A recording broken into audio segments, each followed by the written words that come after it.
은혜의 말씀은 열왕기하 10장 1절로 11절입니다. 10장 1절로 11절을 교독으로 나누어서 마지막 절은 같이 봉독합니다. 아합의 아들 70명이 사마리아에 있는지라 예후가 편지를 써서 사마리아에 보내서 이스라엘 귀족들 곧 장로들과 아합의 여러 아들을 교육하는 자들에게 전하니 일러스되 너희 주의 아들들이 너희와 함께 있고 또 병거와 말과 견고한 성과 무기가 너희에게 있으니 이 편지가 너희 주의 아들들 중에서 가장 어질고 정직한 자를 택하여 그의 아버지의 왕자에 두고 너희 주의 집을 위하여 싸우라 하였더라. 그들이 심히 두려워하여 두 왕이 그를 당하지 못하여 우리가 어찌 당하랴. 그 왕궁을 책임지는 자와 그 성읍을 책임지는 자와 장로들과 왕자를 교육하는 자들이 예후에게 말을 전하여 이르되 우리는 당신의 종이라. 당신이 말하는 모든 것을 우리가 행하고 어떤 사람이든지 왕으로 세우지 아니하리니 당신이 보기에 좋은 대로 행하라 한지라. 여호와 다시 그들에게 편지를 일러스되 만일 너희가 내 편이 되어 내 말을 너희가 들으려거든 너희 주의 아들 된 사람들의 머리를 가지고 내일 이맘때 이스라엘에 이르러 내게 나오라 하였더라. 왕자 70명이 그 성읍의 귀족들 곧 그들을 양육하는 자들 중에 함께 편지가 그들에게 이르매 그들이 왕자 70명을 붙잡아 죽이고 그들의 머리를 광주리에 담아 이스라엘의 예후에게로 보내니라. 사자가 와서 예후에게 머리가 왕자들의 머리를 왔나이다. 이르되 두 무더기로 싸 매일 아침 문어기에 두라. 이튿날 아침에 그가 나아가 서서 뭇 백성에게 이르되 너희는 의롭도다. 나는 내 주를 배반하여 죽였거니와 이 여러 사람을 죽인 자는 누구냐. 그런즉 이제 너희는 알라. 곧 여호와께서 아합의 집에 대하여 하신 말씀은 하나도 땅에 떨어지지 아니하리라. 여호와께서 그의 종 엘리야를 통하여 하신 말씀을 이제 다 함께요. 예후가 아합의 집에 속한 이스라엘 남은 자를 다 죽이고 또 그의 귀족들과 신뢰받는 자들과 제사장들을 죽이되 그에게 속한 자를 하나도 생존자를 남기지 아니하였더라. 아멘. 이렇게 엄청난 이 처참한 모습을 보고도 우리는 아멘 하네요. 참. 예. 어제는 사실 이제 목요 우리 화평셀 중심으로 한 이제 목요일마다 전도 모임을 좀 하는데요. 팀들과 함께 활동이 있었습니다. 같이 이렇게 교제를 하고 나중에 Q&A 시간을 좀 가지려고.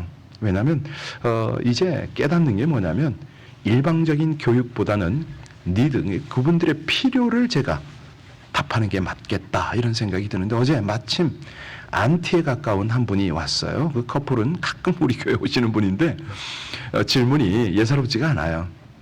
어제는 그런 질문을 하더라고요. 모슬렘도 이슬람도 같은 하나님을 믿는데 왜 기독교는 편협하게도 그들에게 구원이 없다고 하느냐. 그리고 수많은 사람이 성경을 기록을 했는데 그 기록들이 다 옳다고 볼 수 있느냐. 무엇보다도 구약을 함께 믿는 그 이슬람 그들에게 2단 3단 소리하는 거 이런 것들 용납이 안 된다. 뭐 이런 어떤 요약하면 그런 질문을 해요. 마침 타교에서 오신 두 분의 권사님이 계셨죠. 그래서 그분들을 이제 중심으로 해서 은혜를 나누는데 하나님 이 질문에 대한 답을 어떻게 줄까요? 그러면서 저도 역으로 질문을 하면서 그 질문을 풀어갔습니다. 우리 권사님들은 하나님 나라가 분명히 있습니까? 그리고 그 나라에 가실 자신이 있습니까? 근데 묘하게도 분명히 인품도 괜찮고 이런 분인데 잘 모르겠어요 라는 답이 나왔어요. 왜냐하면 이제 이 종교 간에 여러 가지 이야기들 하는데 그래서 제가 설명을 좀 했죠. 지상에는 참 종교들이 많은데 그중에 대표적인 종교 뭐 한 대여섯 개를 꼽으라면 불교도 있고 또 힌두교도 있고 인원별로 보면 그렇게 돼요. 이슬람이 두 번째고 가장 큰 종교가 우리 기독교거든요. 인원으로 보면. 그러면서 얘기를 했습니다. 이슬람과 우리의 차이를 아시냐고. 성경은 구약과 신약이 있는데 구약은 하나님께서 약속하신 거 아니냐. 그 약속의 성취가 신약인데 그래서 개신교가 이슬람과는 좀 다른 거라고 쭉 설명을 하면서 결론적으로 구원에 이르렀지요. 그리고 천국을 좀 설명을 했어요. 이만저만 데가 천국이라고. 믿어지느냐고. 우리 하나님이 우리를 구원하시는 조건 딱 하나 있으니 그게 믿음인데 주 예수를 믿는 거라고. 그랬더니 거기서 이분들이 아주 고개를 갸웃갸웃해요. 이 믿음은 사실은 그냥 주어지는 게 아니라고. 오늘처럼 이런 대화를 통해서 믿음은 들음에서 나는 건데 특별히 하나님의 말씀을 집중해서 들으면 믿음은 점점 강해지고 커진다고.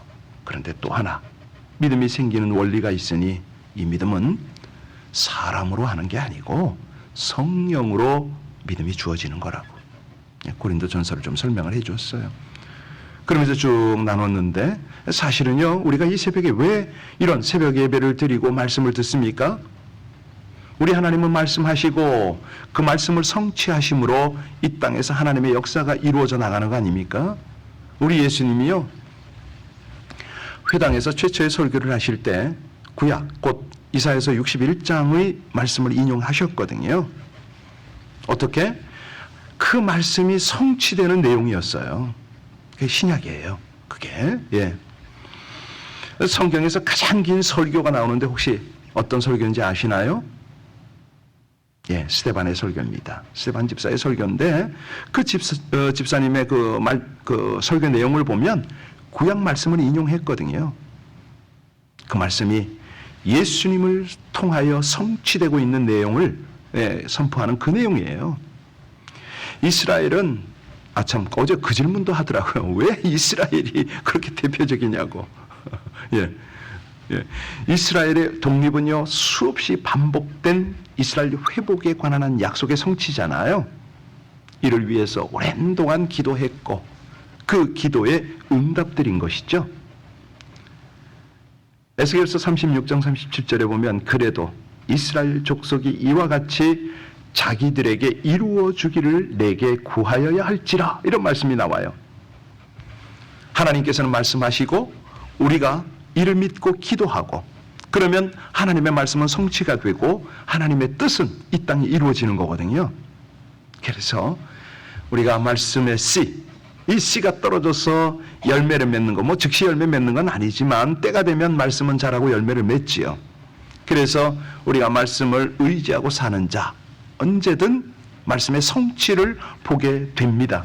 이게 이제 변함없는 영적 원리고 법칙이거든요. 씨를 뿌린 농부가 인내하며 물도 주고 비료도 주고 그래야 되듯이요, 우리가 말씀의 씨를 뿌릴 뿐만 아니라 말씀의 성취를 위해서 믿음의 기도가 필요한 거지요. 그래서 이 새벽 예배가 있는 거 아닙니까? 요한복음 5장 24절에 보면 내가 진실로 진실로 너에게 이르노니 내 말을 듣고 또 나 보내신 이를 믿는 자는 뭘 얻었고?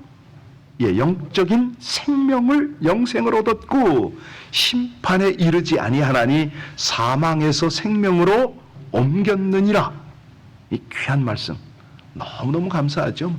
똑같은 하나님의 말씀을 대하고 신앙생활을 해도 하나님께 은혜 입은 자는요, 영적인 생명이 있어요.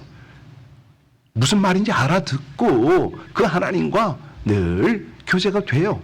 그리고 동행이 되는 거죠. 그래서 베드로 사도가 그럽니다. 그러므로 생명을 사랑하고 좋은 날 보기를 원하는 자는 혀를 금하여 악한 말을 그치고 그 입술로 괴효를 말하지 말고 악에서 떠나 선을 행하며 화평을 구하여 이를 쫓으라. 주의 눈은 의인을 향하시고 그의 귀는 저의 간구에 귀 기울이시되 주의 낯은 악행을 하는 자를 향하시니라. 그러니까 이게 무슨 얘기냐면 죄값은 치른다는 거예요. 철저하게 하나님께서 진멸하겠다, 심판하겠다, 이 말씀입니다. 자, 죄의 삭은 사망이요 하나님의 은사는 그리스도 우리 주 안에 있는 뭐죠? 영생이니라, 이거거든요. 영생이냐 사망이냐 둘 중에 하나입니다.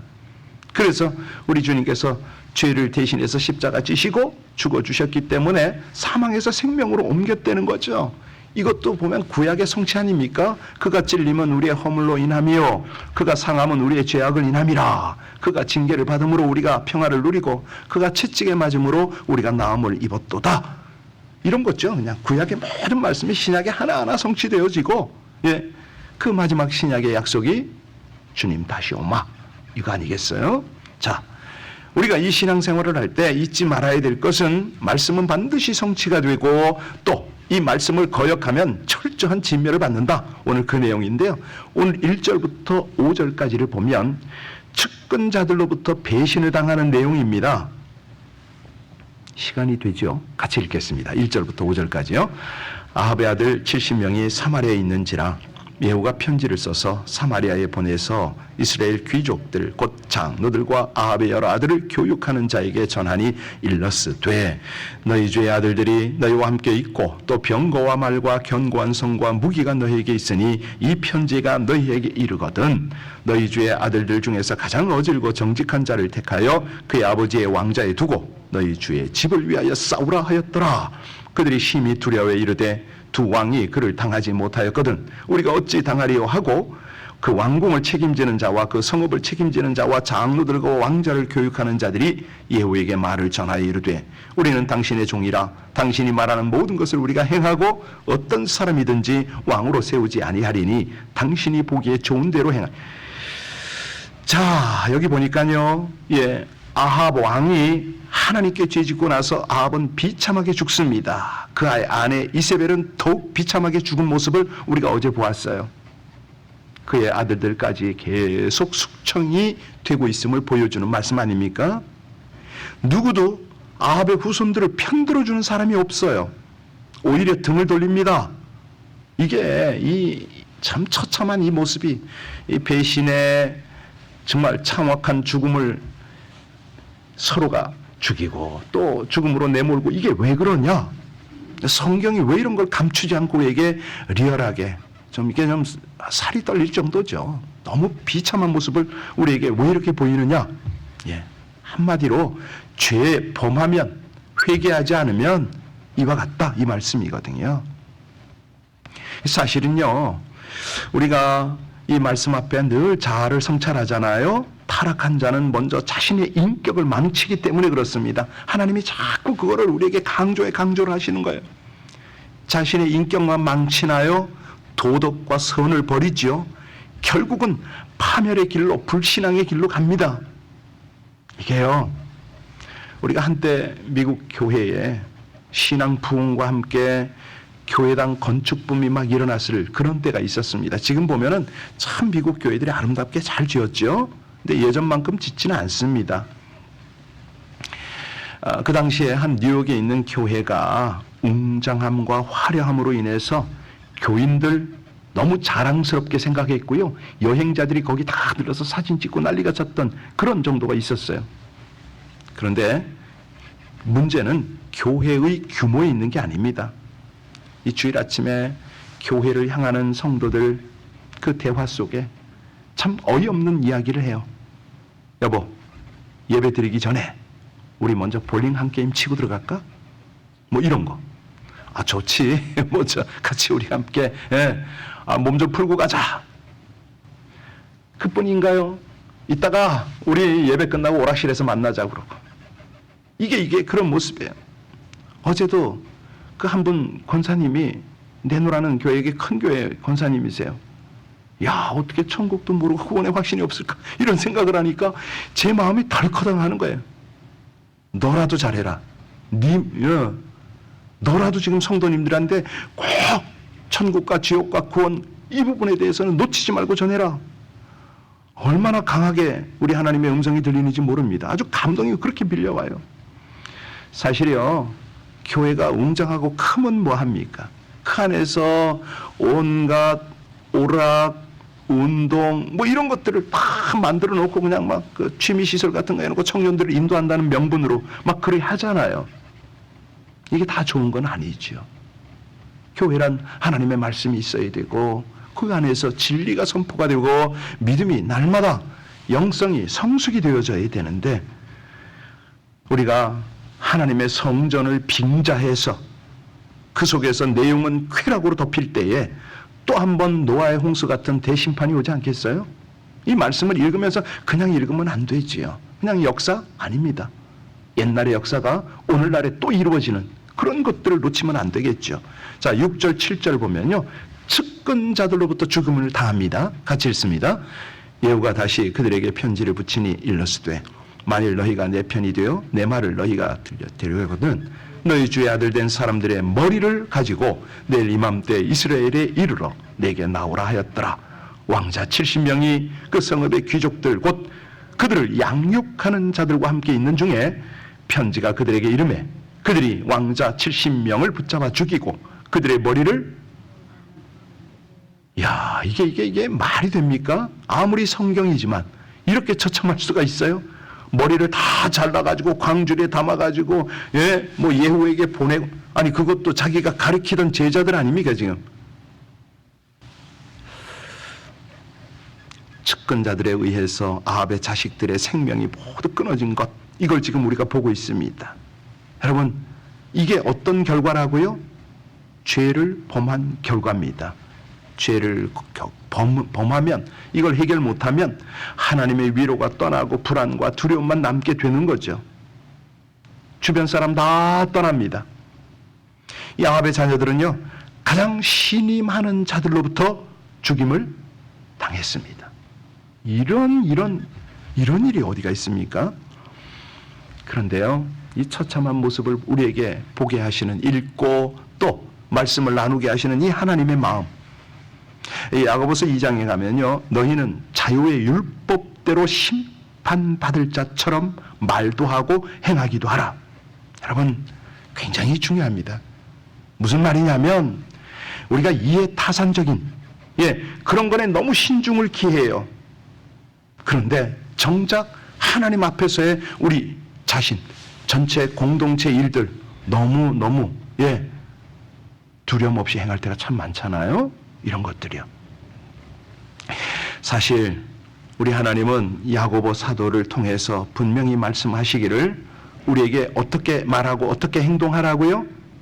심판받을 자처럼 말하고 행동하라, 이 권면을 합니다. 너무너무 두렵습니다. 참 우리가요, 즉흥적으로 생각하고 즉흥적으로 행동할 때가 너무 많아요. 사람이니까 그럴 수 있습니다. 우리의 심성이 나약하니까 그럴 수도 있습니다. 그래서요, 우리 하나님은요, 오늘 말씀을 통해서 강한 채찍, 엄중한 법규, 이 경각심을 우리에게 계속 주고 계세요. 사실 어린아이가 사랑스럽고 귀엽죠. 똑똑하죠. 이런 아이를 그대로 내버려 두면 어떻게 됩니까? 인물이 될 수가 없죠. 때에 따라서는 점검, 채찍, 체벌 다 필요하거든요. 이런 조심스러운 인생이 아름다운 인생을, 정말 훌륭한 인품과 영성을 만들어내잖아요. 기독교의 인물들 보면은 참 그 할아버지가 좋은 충고를 준 경우가 참 많습니다. 생각나는 게 밀레라든가 많죠. 특히 그 밀레 할머니가 그런 얘기를 많이 했다고 그러잖아요. 밀레 보고 뭐라고 그러냐면, 너는 화가가 되기 전에 크리스천이 되고 하나님의 뜻대로 살아가라. 그렇지 않으면 넌 죽는 게 나아. 그 귀여운 손자한테 이게 할머니가 할 말이에요. 그러면서 한 말이, 너는 영혼을 위해서 그림을 그리고 하나님의 심판 나팔 소리가 들리는 것처럼 생각하고 행동해라. 정말 그 할머니 밑에 위대한 작가가 나온 거죠. 그런 겁니다. 우리가 손주 손녀가 너무 귀엽고 사랑스러워서 그냥 오냐오냐는 아니죠. 하나님이 어미하다 분명히 전하라는 겁니다. 여러분 11절 보세요. 이 벌이요, 다 비켜가는 거 아닙니다. 모든 사람에게 그대로 적용이 된다고 말합니다. 우리 11절 같이 읽습니다. 예후가 아합의 집에 속한 이스라엘에 남아있는 자를 다 죽이고 또 그의 귀족들과 신뢰받는 자들과 대제사장들을 죽이되 그에게 속한 자를 하나도,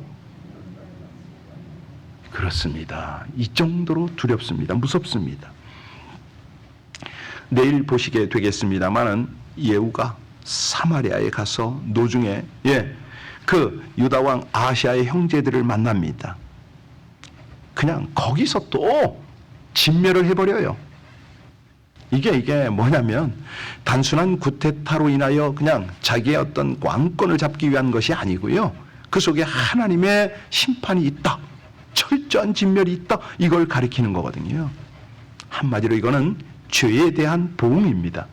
우리 하나님 철저하세요. 우리가 신앙생활하는데 뭐 예수님의 대속의 은혜로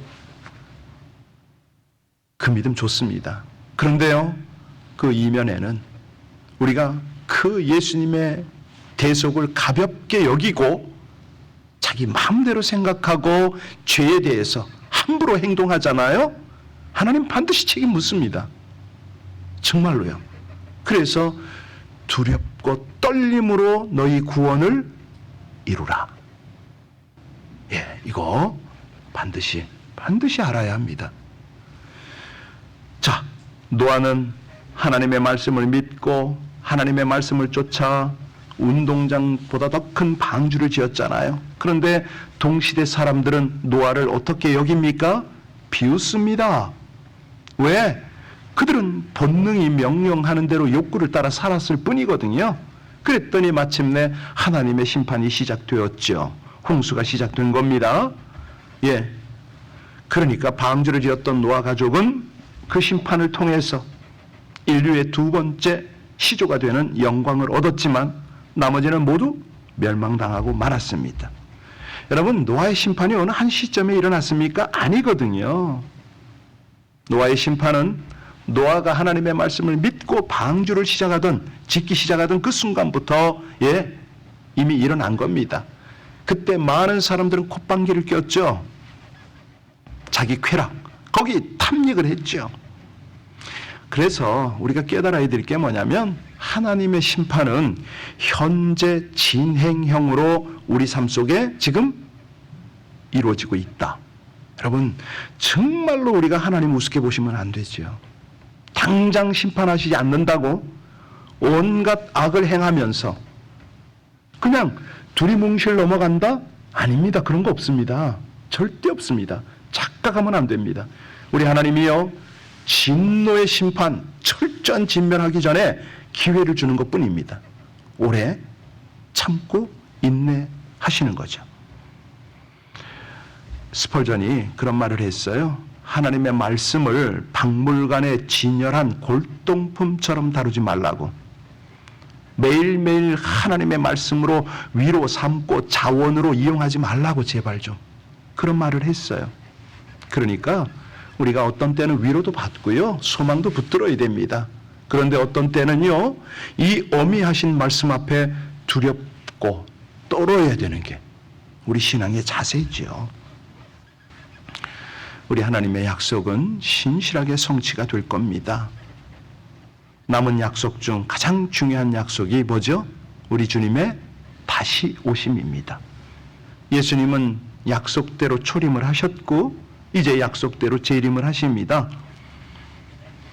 유대인들이 예수님의 초림을 위한 기도의 몫을 감당했다면 우리는요, 예수님의 재림을 준비하는 기도의 몫을 감당하고 세상 사람들 앞에 우리 주님을 맞이하는 성도의 모습을 보여야 되잖아요. 그거죠, 그거. 우린 그 일을 위해서 오늘을 살아갑니다. 복음도 전하고 선교도 하고 기도도 하고 정말 우리의 삶의 모습으로 예수를 드러내려고 애를 쓰는 거죠. 이 예후의 칼은요, 요람왕 이세벨을 죽인 데서 끝나지 않고 아합 집에 속한 모든 혈육 70명의 왕자에게도 임했습니다. 여러분, 우리가 하나님 앞에 제대로 살지 못해서 우리 자손 다 죽일 겁니까? 아니잖아요. 우리 후손까지 다 저주받게? 그건 말이 아니지요. 예, 중요한 거는 우리 하나님의 공의의 심판입니다. 하나님의 말씀은 그것이 복이든 심판이든 반드시 성취된다. 우리는 복만 좋아해요. 심판 다루기를 두려워해요. 걸끄러워하죠. 그렇지만 우리는 해야죠. 하나님 말씀이니까.